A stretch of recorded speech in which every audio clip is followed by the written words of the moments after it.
Hello दोस्तों, कैसे हैं आप सब लोग। तो दोस्तों आज हम स्टार्ट करने वाले हैं 27/1/2023 का सीटेट का पेपर, जिसमें पार्ट 2 है और ये हिंदी का है, पेपर 2 है।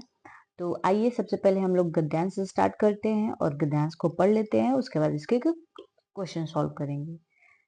मेघालय यानी बादलों का धर 3 पर्वतीय अंचलों से बटा हुआ है। मेघालय खाकी, गोरा और जयंतिया पर्वत है।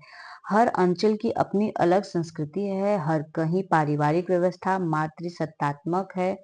तमाम दुकानों पर स्त्रियां सौदा बेचती हैं और बेहिचक बतियाती दिखाई देती हैं। शायद कमोबेश यह स्थिति पूर्वोत्तर के अन्य राज्यों में भी है, भले ही वहां मातृसत्तात्मक परिवार व्यवस्था न हो। भारत में जहां भी जाइए लोग सब जगह एक से ही हैं। हाँ, बोली, पहनावे, नाक नक्श में थोड़ा अलग हैं।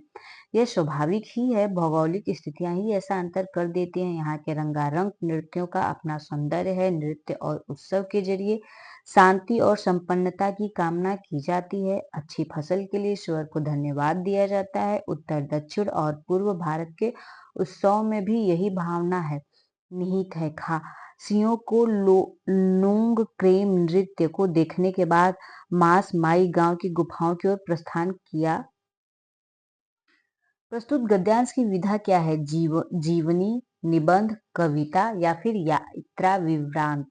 तो ये यात्रा विवरांत है। आगे आते हैं। हर अंचल की अपनी अलग अलग संस्कृति क्यों होती है? लोगों के अलगाववादी दृष्टिकोण के कारण, लोगों के शैक्षिक स्तर के कारण, भौगोलिक स्थितियों के में अंतर के कारण, प्रशासनिक व्यवस्था में अंतर के कारण। तो भौगोलिक स्थितियों में अंतर के कारण होता है। आप इसको यहाँ पे देख सकते हैं, यहाँ पे है भौगोलिक स्थितियों में अंतर दिखाई देने के अलावा जो है उनमें के कारण होता है अलगाव। तमाम दुकानों पर स्त्रियां सौदा बेचती हैं और बेहिचक बतियाती दिखाई देती हैं। यह पंक्ति किस ओर संकेत करती है? समाज में स्त्रियों की उन्नत स्थिति है। स्त्रियों पर सामाजिक प्रतिबंध है। पुरुषों के जुझारूपन में कमी, महिला पुरुष असमानता। तो समाज में स्त्रियां उन्नत स्थिति में हैं, इस बात की ओर संकेत करता है। ऑप्शन पहला करेक्ट हो जाएगा। आगे है, मातृसत्तात्मक परिवार व्यवस्था से क्या तात्पर्य है? भूमि, धन, संपत्ति पिता से बेटे को मिलता है। भूमि, धन, संपत्ति माँ से बेटी को मिलता है। सभी काम माताओं की देखरेख में होते हैं। सभी काम माताओं को ही करने पड़ते हैं। तो मातृसत्तात्मक का हो गया कि भूमि, धन, संपत्ति माँ से बेटी को जो है स्थानांतरित हो जाती है। जैसा कि पुरुष प्रधान सत्ता में क्या होता है कि पिता से जो है सारी संपत्ति बेटे को परिवर्तित हो जाती है, दे दी जाती है। उसी तरह जो है मातृसत्तात्मक में सारी संपत्ति जो है माँ से बेटी को हस्तांतरित हो जाती है। अगला है, नृत्य और उत्सव के जरिए किसकी कामना की जाती है? सभी नागरिकों की दीर्घायु की, सभी बच्चों की अच्छी शिक्षा की, शांति और संपन्नता की, उत्सव मनाने की शक्ति की। तो शांति और संपन्नता की जो है कामना की जाती है। ऑप्शन सी करेक्ट हो जाएगा। आगे है, पूरे भारत में उत्सवों से जुड़ी कौन सी एक बात समान लगी? अच्छी फसल के लिए ईश्वर को धन्यवाद देना, सभी लोगों के नाक नक्श एक से होना, सभी लोगों का मिलजुल कर नृत्य करना, सभी लोगों का एक सा पहनावा।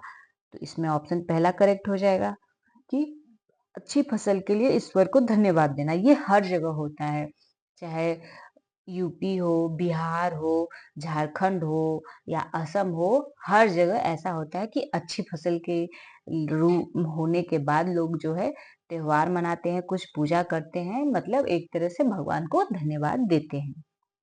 आगे है, मेघालय का संधि विच्छेद होगा मेघ धन आलय। ऑप्शन जो है इसमें और डी करेक्ट हो जाएगा। मेघ धन आलय, मेघ मतलब बादल, आलय मतलब घर, बादलों का घर, जिसे हम मेघालय कहते हैं। आगे है, और ये कौन सी संधि है? तो मेघ धन आलय दीर्घ संधि है। यहाँ से म से अ निकल जाएगा और इस साइड से आ मिल करके यहाँ पे बड़ा आ हो जाएगा। तो मेघालय। कौन सा शब्द पर्वत का पर्यायवाची है? अंबर, गिरी, नीरज, समीर। अंबर, अंबर मतलब आकाश, गिरी मतलब पहाड़, नीरज मतलब कमल और समीर मतलब हवा। यानी हमारा ऑप्शन डी करेक्ट हो जाएगा।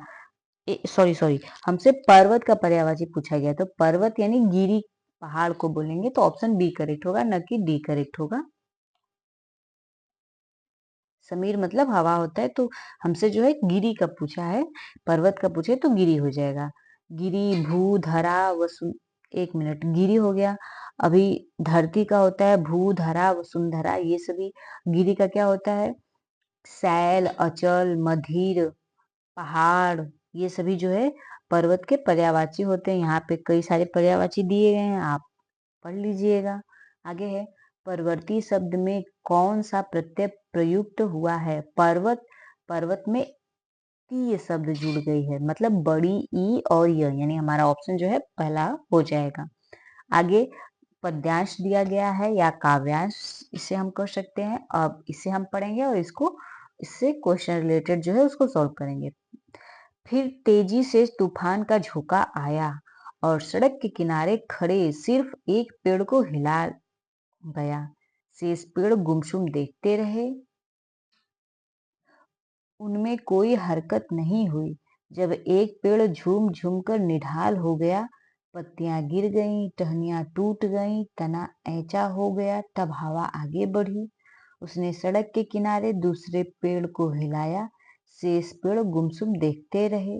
इस नगर में लोग या तो पागलों की तरह उत्तेजित होते हैं या दुबक कर गुमसुम हो जाते हैं। वे हर समय अकेले ही हो जाते हैं। इस काव्यांश में नगर के किस तरह के जीवन को रेखांकित किया है? उल्लासित जीवन, वैभव जीवन, एकांकी जीवन या सामूहिक जीवन? तो एकांकी जीवन का वर्णन किया है। एकांकी जीवन का वर्णन कैसे किया है? क्योंकि हवा का झोंका जो आता है वो एक ही पेड़ को जो है हिलाता है, तहस नहस करता है। उसके अगल बगल के पेड़ खड़े होकर के सिर्फ तमाशा देखते हैं, गुमसुम से रहते हैं। मतलब सभी अपने अपने बारे में सोचते हैं, एकांकी जीवन जो है व्यतीत करते हैं। तो ऑप्शन सी करेक्ट हो जाएगा। आगे क्वेश्चन है, कविता की किन पंक्तियों से प्रतीत होता है कि एक व्यक्ति पर संकट आने पर शेष लोग तटस्थ हो जाते हैं, मतलब किनारे हो जाते हैं, उसमें भाग नहीं लेते हैं। शेष पेड़ गुमसुम देखते रहे, सिर्फ सिर्फ गिर की हिला दिया, पत्तियां गिर गई, टहनियां टूट गई, तना ऐंचा हो गया, तो नहीं। इसमें तटस्थ लोग कब हो जाते हैं? जब वो से पेड़ के रूप, पेड़ को एग्जाम्पल देके बताया गया है कि शेष पेड़ गुमसुम देखते रहे, मतलब शेष लोग क्या करते हैं? चुपचाप खड़े होकर के तमाशा ही देखते रहते हैं। ऑप्शन पहला करेक्ट हो जाएगा। आगे है, तूफान का झोंका आया से क्या व्यंजित होता है? मूसलाधार वर्षा, भूकंप का आना, तेज हवाएं चलना, संकट का आना। तो संकट का आना। यहाँ पे हवा का, तूफान का झोंका आया से ये अभिप्राय है जो है कवि का कि संकट आया। संकट में लोग क्या करते हैं? जिनके ऊपर संकट आता है वही झेलता है, कोई किसी का सहयोग नहीं करता है। ऑप्शन डी करेक्ट हो जाएगा। आगे है, नगरीय लोगों की किन दो प्रतिक्रियाओं की बात हुई है? प्रसन्नता और संपन्नता की, तटस्थता और उदासी, उत्तेजित और गुमसुम होना, हंसना और हंसाना। तो उत्तेजित और गुमसुम होना की जो है इसमें वर्णन हुआ है। ऑप्शन सी करेक्ट हो जाएगा। ऐचा का अर्थ है सीधा होना, टेढ़ा होना, बैठ जाना, गिर जाना। तो ऐचा मतलब टेढ़ा जाना, किसी चीज का टेढ़ा होना। ऑप्शन बी करेक्ट हो जाएगा। आगे है, उत्तेजित में प्रत्यय है उत्तेजित, इत प्रत्यय इसमें, इत। ऑप्शन ए करेक्ट हो जाएगा। आगे है, एक अध्यापक चाहता है कि उसके विद्यार्थी कक्षा के बाहर भी सक्षम और आत्मविश्वासी पाठक बने। निम्नलिखित में से कौन सी रणनीति उनकी कक्षा में सर्वाधिक महत्वपूर्ण होगी? चयनित पाठ्य सामग्री का अध्यापक द्वारा आदर्श वाचन और विद्यार्थियों का पीछे पीछे दोहराना, शिक्षार्थियों को गहन पठन के लिए प्रोत्साहित करना, शिक्षार्थियों को पंक्तियों के मध्य गहराई से पढ़ने के लिए प्रोत्साहित करना, विविध प्रकार की रुचि उपयुक्त एवं प्रासंगिक पाठ सामग्री पढ़ने के अवसर देना। तो यही हमारा ऑप्शन डी करेक्ट हो जाएगा। ऑप्शन डी क्यों करेक्ट होगा? क्योंकि बच्चा विविध प्रकार की रुचिपूर्ण, जिसमें बच्चे की रुचि होती है वो काम बच्चा बहुत आसानी से करता है। अगर उसकी किताबें रुचिपूर्ण होंगी उसके लिए तो वो उसे और भी ज्यादा अच्छे ढंग से पढ़ेगा। अगला क्वेश्चन आता है, निम्नलिखित में से कौन सी युक्ति बच्चों के भाषा विकास में मदद नहीं करेगी? दूसरों के साथ अर्थपूर्ण अंतःक्रिया करने के अवसर देना, ऐसा सौहार्दपूर्ण परिवेश देना जो कि बच्चों के भाषा में रुचि को बनाए रखे, अभिभावक और अध्यापक की ओर से अधिकाधिक सहयोग और ड्रिल और पुनरावृत्ति।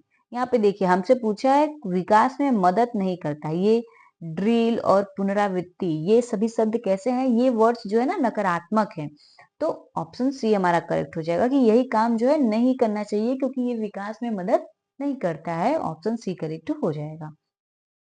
अगला क्वेश्चन है भाषा की कक्षा में गतिविधि और कार्य संचालित करने के लिए समूह के आकार और गठन पर सावधानी पूर्वक विचार करना चाहिए क्योंकि केवल बच्चे वक्ताओं को ही बोलने के अवसर दिए जाएं जिससे कक्षा में व्यवस्था बनी रहे।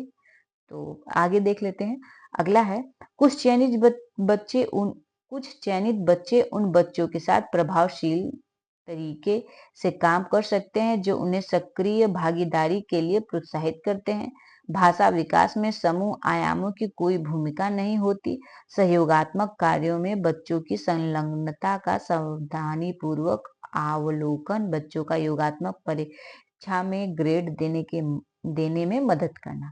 इसमें कौन सा ऑप्शन करेक्ट हो जाएगा? तो इसमें ऑप्शन बी हमारा जो है करेक्ट हो जाएगा। कुछ चयनित बच्चे उन बच्चों के साथ प्रभावशाली तरीके से काम कर सकते हैं जो उन्हें सक्रिय भागीदारी के लिए प्रोत्साहित करते हैं।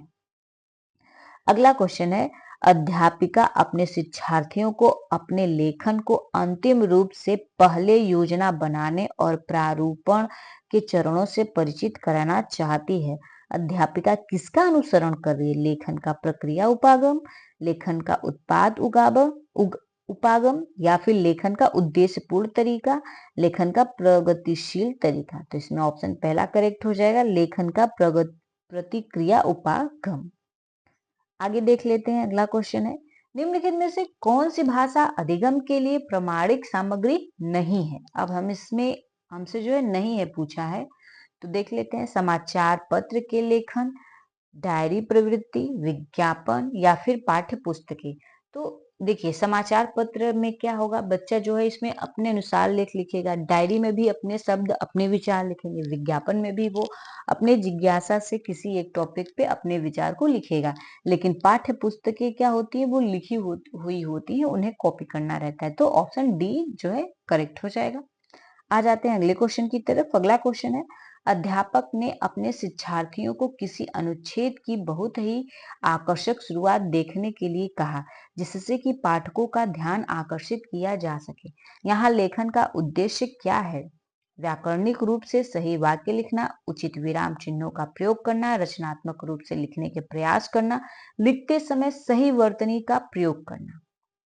तो रचनात्मक रूप से लिखने का प्रयास करना हमारा ऑप्शन सी करेक्ट हो जाएगा क्योंकि पाठक का ध्यान आकर्षित किया जा सके। यहाँ पे आप पाठक का ध्यान आकर्षित करें जब आपके शब्द में जो है गंभीरता होगी, उसे अच्छे से रहेगा तो हर कोई आकर्षित होगा उस चीज को पढ़ने के लिए। आगे देख लेते हैं।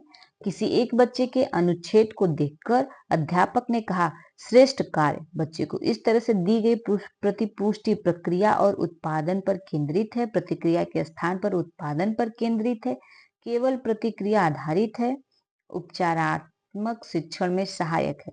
तो प्रतिक्रिया के स्थान पर उत्पादन पर केंद्रित है क्योंकि बच्चे ने जो कार्य किया है, जो चीज बनाया है, उसे देख करके अध्यापक ने श्रेष्ठ कार्य कहा है। तो किस पे आधारित है? उसके उत्पादन पे आधारित है, न कि उसके प्रतिक्रिया पर आधारित है। अगला है भाषा के प्रभावशाली आकलन में शामिल है सत्र के अंत में योगात्मक आकलन का प्रयोग, बच्चों की प्रगति के बारे में उनके अभिभावकों को बताना, बच्चों के प्रदर्शन की जांच के लिए निदानात्मक आकलन करना, आकलन के विभिन्न प्रकार के तरीकों का प्रयोग करना। तो इसमें क्या हो जाएगा? भाषा में प्रभावशाली आकलन में शामिल है तो आकलन के विभिन्न प्रकार के तरीकों का प्रयोग करना। भाषा के लिए आप बच्चे को विभिन्न प्रकार से जो है उसका भाषा का आकलन कर सकते हैं, कहानी सुनाने को कह करके, कविता को कह करके, लिख कर दिखा करके कि उसको कितना जानकारी है, इस तरह से। आगे है वह चरण जिसमें बच्चे आत्मनिर्भर होकर पढ़ते हैं और अध्यापक बच्चों के व्यक्तिगत पठन को सुन सकता है या समूह के गठन की मॉनिटरिंग करता है। जो बच्चे अटक जाते हैं उन्हें संकेत देता है। यह चरण है पठन पूर्व, पठन के दौरान, पठन के बाद या स्वयं पठन। तो ये पठन के दौरान, जब बच्चा पढ़ रहा होता है, वो पढ़ते पढ़ते अटक जाता है, रुक जाता है, तो अध्यापक उसकी सहायता करते हैं, उसको पाठ प्रदान करते हैं, स्कैफोल्डिंग जिसे हम कहते हैं, तो वो देते हैं। तो किसके दौरान देते हैं? जब बच्चा पठन कर रहा होता है उस दौरान देते हैं। आगे है, प्रथम भाषा में बच्चे के पठन या लेखन के अनुभव। बच्चे को द्विभाषी में, एक मिनट फिर से हम क्वेश्चन को देखते हैं। प्रथम भाषा में बच्चों के पठन या लेखन के अनुभव बच्चे को द्वितीय भाषा में पठन लेखन सीखने में मदद करते हैं। द्वितीय भाषा सीखते समय बिल्कुल भी काम नहीं आते हैं। दूसरी भाषा में पठन लेखन सीखते समय बाधा पैदा करते हैं। दूसरी भाषा सीखने के लिए जब पहली भाषा का सिखाया हुआ भूल जाए तभी लाभदायक है। तो कुछ हद तक तो नहीं, लेकिन हमेशा बाधा नहीं पैदा करते हैं। और ऐसा नहीं है कि दूसरी भाषा सीखने के लिए आप पहली भाषा भूल जाएं, तो ये दोनों ऑप्शन तो गलत हो जाते हैं। अब आते हैं पहले ऑप्शन पे, बच्चे को द्वितीय भाषा में पठन लेखन सीखने में मदद करते हैं। तो जो द्वितीय भाषा होती है वो उसको मदद करती है, यानी हमारा ऑप्शन पहला ही करेक्ट हो जाएगा। आगे है, किसी पाठ्य सामग्री से सूचना लेना और शाब्दिक स्तर से कहीं आगे जाकर उनकी व्याख्या करना क्या कहलाता है? अनुमान लगाना, तुलना करना, सरसरी तौर पर पढ़ना, निष्कर्ष निकालना। तो निष्कर्ष निकालना, क्योंकि यहाँ पे क्या होता है, कहीं आगे जाकर उनकी व्याख्या करना क्या कहलाता है? तो अनुमान लगाना। पाठ्य सामग्री जो है शाब्दिक स्तर पर कहीं जाकर उनकी व्याख्या करना क्या कहलाएगा? तो निष्कर्ष निकालना। मतलब पूरी पाठ्य सामग्री खत्म हो गई, अब लास्ट में क्या सार निकलता है वही चीज है, तो निष्कर्ष निकालना हो जाएगा। अगला क्वेश्चन है, जब किसी पाठ्य सामग्री में विचारों का तार्किक क्रम और व्यवस्थित संयोजन होता है तो यह तार्किक संबद्धता, जुड़ाव, बोधगम्यता या विन्यास है। तो ये तार्किक संबद्धता है, ऑप्शन ए जो है करेक्ट हो जाएगा। अगला क्वेश्चन है, भाषा की पाठ्य पुस्तक से नया अध्याय पढ़ाना शुरू करने से पहले अध्यापक को किस पर ध्यान देना चाहिए? अध्याय के सारांश पर, अध्याय में आए कठिन शब्द, या फिर अध्याय के व्याकरणिक पहलू, या फिर अध्याय की थीम को उनके पहले से अर्जित अनुभव से जोड़ना। तो अध्याय के थीम को को जो है उनके पहले अर्जित अनुभव से जोड़ना, मतलब जो अध्याय है आप उस अध्याय को पढ़ाने से पहले बच्चों को उस टॉपिक से रिलेटेड उनके अनुभव क्या है या उनके जीवन में क्या चीज है, जब हम इससे रिलेट करेंगे, उन्हें समझाएंगे, तो वो चीजें वो काफी अच्छे से समझ पाएंगे। इसमें हमारा जो है ऑप्शन बी करेक्ट हो जाएगा। अगला क्वेश्चन है, एक अध्यापक विद्यार्थियों को उपयुक्त मदद देता है जिससे कि वे जितना स्वयं सीख सकते हैं उससे अधिक सीख लें। अध्यापक क्या कर रहा है? प्रतिपुष्टि दे रहा है, मदद दे रहा है, उपचारात्मक शिक्षण कर रहा है, या फिर प्रोत्साहित कर रहा है? तो मदद दे रहा है, स्कैफ फोल्डिंग कर रहा है, पार्ड दे रहा है। ऑप्शन बी करेक्ट हो जाएगा। अगला क्वेश्चन है, व्याकरण कैसे पढ़ाई जानी चाहिए? संदर्भ में, पृथक रूप से, नियमों को रटकर, ड्रिल और अभ्यास।